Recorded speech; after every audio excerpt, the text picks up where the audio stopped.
Bonjour à tous, vous êtes les bienvenus sur ma chaîne YouTube MedPapers. On va parler aujourd'hui de l'aphasie de Broca et l'aphasie de Wernicke et la différence entre ces deux types d'aphasie de Broca et l'aphasie de Wernicke pose problème pour les étudiants en médecine. Donc tout d'abord, on va commencer par définir le mot aphasie. Qu'est-ce que ça veut dire une aphasie? Donc l'aphasie, c'est une difficulté ou c'est un trouble de langage. Peut aller de la difficulté de trouver les mots pour s'exprimer jusqu'à une perte totale de la capacité de s'exprimer. C'est-à-dire l'aphasie, c'est un mot général qui englobe soit des difficultés de s'exprimer, de parler, ou une perte totale de la capacité de parole. Le patient, par exemple, ne peut plus parler, il ne trouve pas les mots. Donc, c'est le mot aphasie en général. L'aphasie, elle est d'origine neurologique. Beaucoup de types d'aphasie, mais le plus important on va parler de l'aphasie d'origine neurologique. Pour explorer la différence entre l'aphasie de Broca et l'aphasie de Wernicke, tout d'abord, on doit faire la part des choses. On va tout d'abord parler des lobes du cerveau. Et pourquoi les lobes du cerveau? Pour permettre la localisation de l'aphasie. Quel est le lobe ou quel est le lobe qui va être touché par cette aphasie? Très bien que le cerveau est divisé en deux lobes. On sait bien que le cerveau est divisé en deux hémisphères et chaque hémisphère est formé par 4 lobes.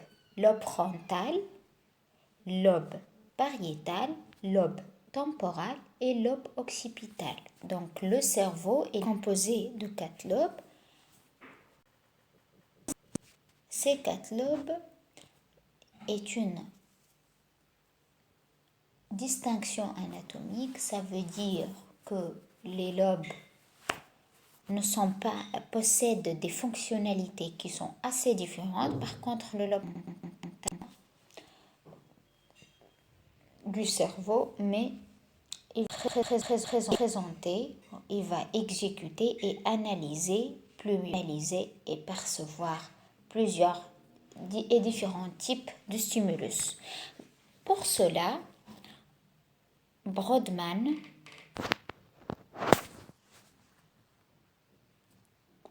a fait une ségrégation fonctionnelle, c'est-à-dire en rapport avec la fonction, et a nommé les aires de chaque lobe qui sont responsables de plusieurs fonctionnalités et la reconnaissance ou la perception de plusieurs et différents types de stimuli.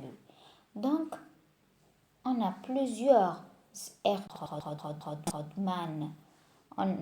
Ces aires de Brodmann, le cortex auditif, il est situé entre l'aire 21 et l'aire 22.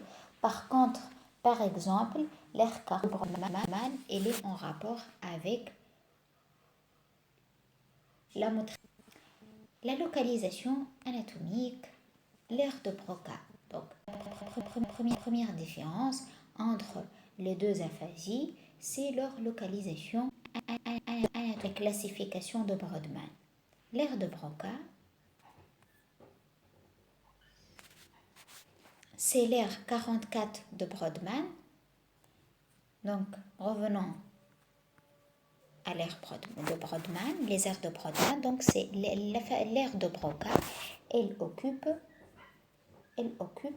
l'aire 44 de Brodmann, où elle est, anatomiquement parlant, située au niveau de la circonvolution frontale, au niveau de l'hémisphère dominant, c'est-à-dire qu'elle est située le lobe frontal dans la classification anatomique elle est toujours située dans un seul hémisphère et non pas dans les deux hémisphères. Les gens sont des droitiers, donc l'hémisphère dominant, c'est l'hémisphère gauche.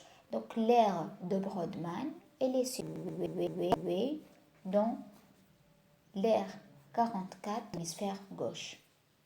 Par contre, l'aire de Wernicke, elle n'est pas située au niveau de l'aire 44 de Brodmann comme l'aire de Broca, mais elle est située au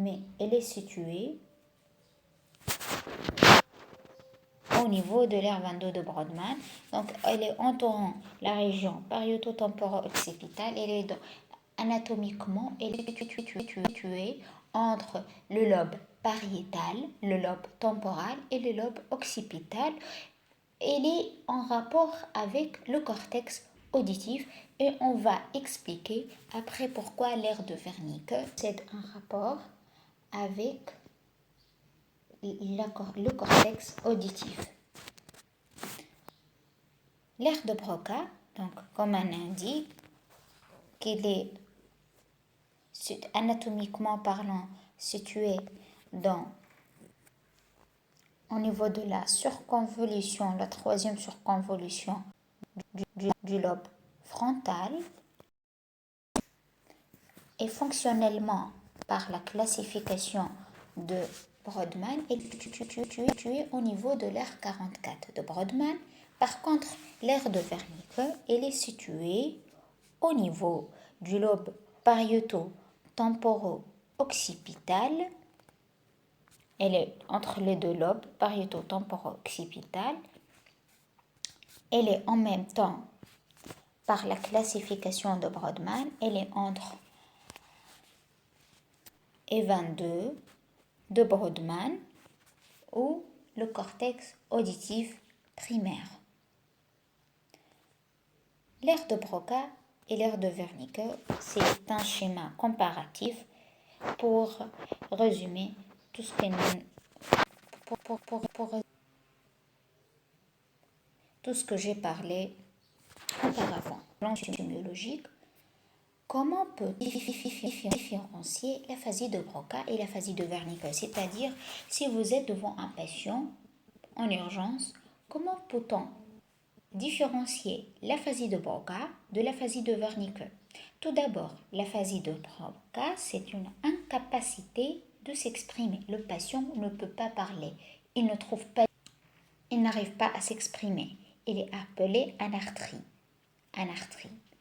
Mais le patient, il vous entend, il comprend, il exécute les gestes, c'est-à-dire il est en train de comprendre tout ce qui est vous demandez au patient de le faire. C'est-à-dire que la compréhension du langage est hors sujet. Il ne répond pas aux questions proprement. C'est-à-dire, discours normal, conservation du syntaxe, ça veut dire le patient, il parle, il dit, il n'y a pas de problème au niveau de syntaxe, il n'hésite pas pour parler, etc. Mais le discours, il est hors sujet. Le patient, il ne répond pas à la question ou il ne répond pas correctement à la question parce qu'il ne comprend pas, parce qu'il n'est pas en train d'entendre tout ce que vous êtes en train de parler, ou il n'arrive pas à comprendre tout ce qui est entendu. En abondance, il peut parler avec un débit parfois rapide. Il parle avec un débit parfois rapide. L'étiologie, donc malgré que l'aphasie de Broca et l'aphasie de Wernicke sont deux aphasies totalement différentes sur le plan sémiologique, sur le plan anatomique, sur le plan fonctionnel, mais ils ont en commun des étiologies qui sont communes. Les étiologies sont communes. En général, les étiologies sont en rapport avec des lésions organiques. Par exemple, il y a des lésions organiques touchant l'aire de Broca ou l'aire de Wernicke qui va donner cette aphasie, soit de Broca, soit de Wernicke. notamment l'AVC. L'AVC, c'est l'accident vasculaire cérébral lorsqu'il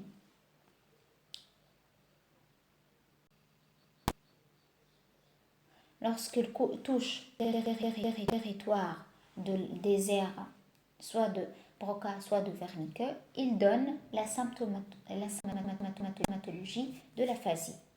Traumatique, c'est comme expliqué précédemment, le traumatisme il est en général